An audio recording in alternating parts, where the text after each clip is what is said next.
चंद दिन कबल कनाडा में 81 साल की उम्र में बॉलीवुड एक्टर कादिर खान का इंतकाल हुआ तो दुनिया भर में उनके चाहने वालों ने बहैसियत फिल्मी अदाकार उनकी मौत का गम मनाया।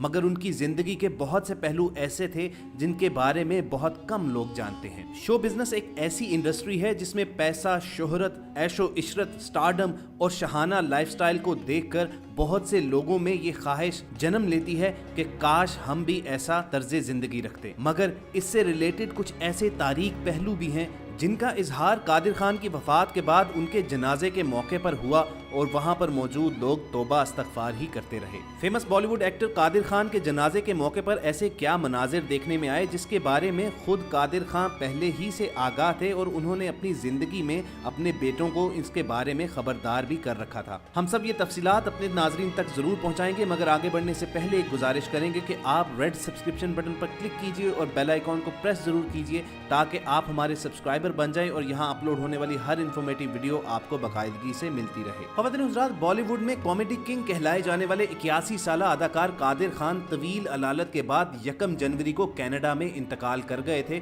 उनको दिसंबर 2018 के आखिरी हफ्ते में तशवीशनाक हालत में हस्पताल दाखिल करवाया गया था, मगर वो बीमारी से लड़ ना सके और अपने लाखों मदाहों को अफसुर्दा छोड़कर नए साल की शुरुआत पर ही इस दुनिया से रुखसत हो गए। मगर दोस्तों, एक ऐसा सेलिब्रिटी जिसके लाखों चाहने वाले थे और बेशुमार लोग उसके लाइफस्टाइल को देखते हुए, उसकी ऐशो इशरत और उसकी दौलत शोहरत को देखते हुए उसे एक आइडल तस्वुर करते थे, और वो शख्स जिसने हैरान कुन तौर पर बॉलीवुड को निस्फ से ज्यादा जिंदगी दे दी, उसके नमाज़े जनाजा में उसके किसी भी साथी अदाकार या फिल्म साज ने शिरकत नहीं की, जो इस बात का सबूत था कि ये इंडस्ट्री सरासर धोखा और फरेब है, और जो लोग जिंदगी में आपके नाम और काम की वजह से आपके पीछे पीछे फिरते हैं, आपकी आंखें बंद होते ही वो आपको यूं बुला बैठते हैं जैसे आप उनकी जिंदगी में कभी आए ही नहीं थे। इसी बात को कुरान मजीद की सूरह रहमान में अल्लाह ताला ने एक आयत में बयान फरमाया है, जिसका मफहूम है कि सब कुछ खत्म और फना हो जाएगा और बाकी रहेगा तेरे रब का चेहरा अजमत और बुजुर्गी वाला। कादिर खान की मौत पर उनके कुलीग्स की बेहिसी देखते हुए उनके बेटे सरफराज खान फिल्मी दुनिया के स्टार्स से नाराज नजर आए। सरफराज ने बताया कि उनके वालिद के इंतकाल के बाद कई फनकारों ने उनको फोन तक करने की जहमत नहीं उठाई। सरफराज ने कहा कि जब तक उनके वालिद फिल्मों में एक्टिव थे तो बॉलीवुड के लोगों का उनके घर में आना जाना हुआ करता था और लोग उनसे मदद की दरख्वास्त भी किया करते थे, लेकिन जो ही कादिर खान फिल्मों से दूर हुए तो लोग भी दूर होते चले गए। कादिर खान के बड़े बेटे सरफराज खान ने न सिर्फ बॉलीवुड एक्टर्स बल्कि पूरी फिल्म इंडस्ट्री ही को मुनाफिक करार दे दिया और इस शो बिजनेस को सरासर एक धोखा करार देते हुए कहा कि उन्हें इस बात पर अफसोस है कि निस्फ से जायद जिंदगी फिल्मों को देने वाले उनके वालिद को सरासर बुला दिया गया है। उन्होंने अफसुर्दा होते हुए कहा कि उनके वालिद इस नुक्ते को समझते थे और आखिरी वक्त में उन्होंने हमेशा यही सबक दिया कि किसी पर कोई एतबार नहीं करना और ये नहीं समझना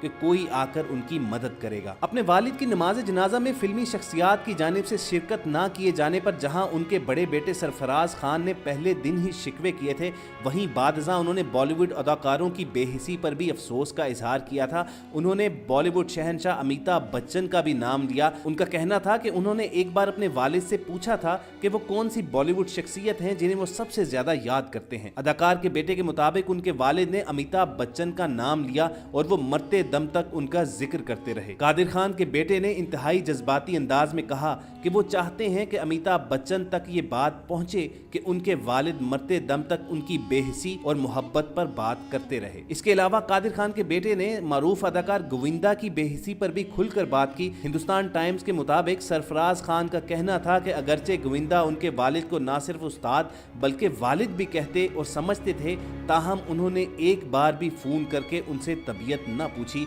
और न ही उनकी मैयत को कंधा देने के लिए हाजिर हुए। मरहूम कादिर खान ने न सिर्फ अमिताभ बच्चन, गोविंदा बल्कि दीगर कई बड़े बड़े बॉलीवुड स्टार्स के साथ भी काम किया था। कादिर खान ही ने अमिताभ बच्चन की मारूफ फिल्मों के डायलॉग लिखे थे और इन्हीं फिल्मों की वजह से अमिताभ बच्चन को पहली बार फिल्मी अवार्ड्स भी मिले और वो स्टारडम की इस बुलंदियों तक पहुंचे। उन्होंने मुतादिद फिल्मों में एक साथ काम भी किया, ताहम बादशाह इख्तिलाफात पैदा होने की वजह से अमिताभ बच्चन और कादिर खान ने कभी एक साथ काम न किया। कादिर खान की एक 7 साल पुरानी वीडियो सोशल मीडिया पर आज भी मौजूद है, जिसमें वो एक इंटरव्यू के दौरान अमिताभ बच्चन से होने वाले इख्तलाफात पर बात करते नजर आते हैं। कादिर खान इस वीडियो में बताते नजर आते हैं कि फिल्म प्रोड्यूसर्स और दीगर अदाकार अमिताभ बच्चन को सर जी कहकर बुलाते थे और वो उन्हें अमित के नाम से बुलाते थे क्योंकि उन दोनों के दरमियान गहरी दोस्ती थी। कादिर खान ने बताया कि उन्होंने अमिताभ बच्चन को सर कभी ना बुलाया, जिसकी वजह से उन्हें आहिस्ता आहिस्ता काम मिलना कम हो गया और हालत यहाँ तक आ पहुंची कि उन्होंने अमिताभ बच्चन के साथ की जाने वाली चंद फिल्मों को अधूरा ही छोड़ दिया। और दोस्तों फिर वो दिन भी आया कि 50 साल फिल्मी दुनिया में गुजारने वाला और बॉलीवुड कॉमेडी किंग कहलाने वाला, 300 से जायद फिल्मों में काम करने वाला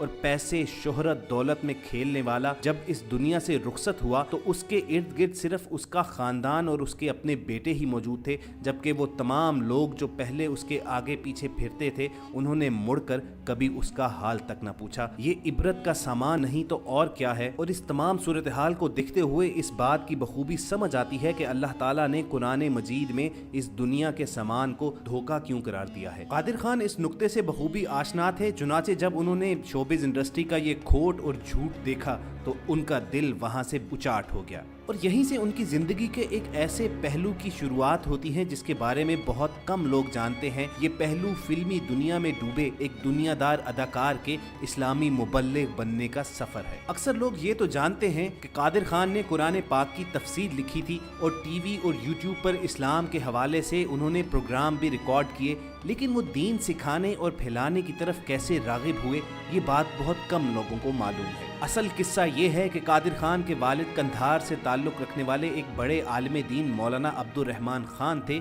1947 में क़याम पाकिस्तान के वक्त मौलाना अब्दुर रहमान खान ने भारत में ही रहने का फैसला किया, लेकिन कुछ ही बरसों बाद 1950 में वो हॉलैंड चले गए और हॉलैंड में उन्होंने दीन सिखाने का काम शुरू कर दिया और अरबी जुबान का एक मरकज भी बना लिया। लेकिन सिविल इंजीनियरिंग पढ़ने वाले कादिर खान भारत ही में रहे और बॉलीवुड के कामयाब अदाकार बन गए। कादिर खान के खानदान के करीबी दोस्त जमालुद्दीन बताते हैं कि इस दुनियादार अदाकार का दिल कैसे पलटा। 1990 के अशरे में मौलाना अब्दुर रहमान ने अपने फिल्मी बेटे को हॉलैंड बुलाया और हुक्म दिया कि वो उनकी मेरास को आगे बढ़ाएं, यानी दीन का काम करें। कादिर खान का जवाब ये था कि वो इस्लाम और अरबी जुबान का ज्यादा इल्म नहीं रखते। आलिम दीन बाप ने जवाब दिया, अगर तुम कहानी लिखने और मुकालमे लिखने का फन खुद से सीख कर उसमें कमाल पैदा कर सकते हो तो इस्लाम, अरबी और उर्दू सीखना क्या मुश्किल है। जमालुद्दीन कहते हैं कि ये बात सुनकर कादिर खान लरस गए और यही वजह है कि उन्होंने भारत की उस्मानिया यूनिवर्सिटी में दाखिला लिया और 1993 में वहां से अरबी और इस्लामिक स्टडीज में एमए भी किया। उसके बाद कादिर खान ने पुणे में अपने घर पर एक मरकज कायम किया जहां उन्होंने इस्लामी तालीमात के मुख्तलिफ कोर्सेज तैयार किए।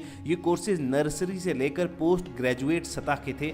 उन्होंने टीवी प्रोग्राम्स के जरिए तफसीर कुरान और दीन सिखाने का काम शुरू कर दिया। कुछ अरसे बाद दुबई में अरबी और कुरान सिखाने के लिए के इंस्टीट्यूट के नाम से उन्होंने एक इदारा भी कायम किया। फिर जब वो कनाडा मुंतकिल हुए तो वहां भी ऐसा एक मरकज बना लिया। कादिर खान का मिशन कुरान को आम फहम बनाना था। उनके बारे में कहा जाता है कि वो हाफिज कुरान भी थे, ताहम बीमारी के बायस जिंदगी के आखिरी बरसों में उनकी याददाश्त बहुत कमजोर हो चुकी थी। 2014 में कादिर खान के हज की तस्वीर और वीडियोस भी वायरल हुई थी। उनमें वो व्हील चेयर पर बैठे थे और खासे अलील दिखाई दे रहे थे, मगर उसके बावजूद उन्होंने ये फरीज़ा हज भी अदा किया। गोया आखिरी बरसों में उनका तर्ज हयात देखें तो ये मालूम होता है कि वो ये राज अच्छी तरह जान चुके थे कि ये पूरी फिल्मी दुनिया सरासर मुनाफकत और झूठ का सामान है और इसी बेहिसी, बेइतनाई और झूठ को देखते हुए उन्होंने शोबिज इंडस्ट्री को तब खैरबाद कहा जब उन्हें बॉलीवुड का कॉमेडी किंग कहा जाता था और उन पर दौलत की बरसात होती थी, मगर उन्होंने वहां से अपना मुंह मोड़कर अल्लाह से लो लगाई और अपनी आखिरत का सामान तैयार करना शुरू किया और अपनी बख्शिश का सामान किया। कादिर खान की वफात के बाद फिल्मी दुनिया की जानिब से जिस तर्ज अमल का मुजाहिरा किया गया उसे देखकर ये बात मालूम होती है कि उनका फैसला बिल्कुल दुरुस्त था। उन्होंने बर वक्त वहां से अपना नाता तोड़ा और अल्लाह ताला के दीने इस्लाम के नफाज के मिशन के रास्ते पर निकल खड़े हुए। वो इस मकरो फ्रेब से भरपूर शोबिस की दुनिया की हकीकत जान चुके थे, चुनाचे उन्होंने अपने आखिरी अयाम में अपनी जिंदगी ही में अपने बेटों को ये बता दिया था कि उनके जनाजे पर या उनके मरने के बाद किसी से कोई उम्मीद न रखी जाए, क्योंकि ये सब मुनाफिकत और झूठ का सौदा है। और जो उन्होंने बॉलीवुड इंडस्ट्री के बारे में अल्फाज कहे थे वो तमाम के तमाम उनके जनाजे अंदाजे पर पूरे होते नजर आए। बहरहाल उनकी वफात के बाद हमारी अल्लाह ताला के हुजूर यही दुआ है कि उनकी तमाम खताएं, तमाम गुनाह माफ फरमाए और वो जो अल्लाह की राह में तबलीग इस्लाम के मिशन पर निकल खड़े हुए थे उनकी इस एफर्ट को कबूल फरमाए और उनके दर्जात बुलंद करे। और उनके चाहने वालों से भी हमारी गुजारिश है कि उस कादिर खान की जिंदगी से मत सीखें जो फिल्मी अदाकार था, बल्कि उस कादिर खान को फॉलो करें जो मुबल्लिग़ इस्लाम बन गया। इसी गुजारिश पर अपनी वीडियो का इख्तिताम करेंगे। हमें पूरी उम्मीद है कि आपको हमारी आज की वीडियो से कुछ न कुछ सीखने को जरूर मिला होगा। अगर आपको ये वीडियो पसंद आई हो तो इसे लाइक और शेयर जरूर कीजिए और इसके साथ साथ अगर आप हमारे चैनल की वीडियो पहली मर्तबा देख रहे हैं तो रेड सब्सक्रिप्शन बटन पर क्लिक करके और बेल आइकॉन को प्रेस करके हमारे चैनल के सब्सक्राइबर जरूर बनिए, ताकि आपको यहाँ पर अपलोड होने वाली हर इन्फॉर्मेटिव वीडियो रोजाना की बुनियाद पर पहुँचती रहे। किसी नए मौजू पर मालूमात से भरी वीडियो लेकर दोबारा आपकी खिदमत में हाजिर होंगे। तब तक हम सब के साथ जुड़े रहिए।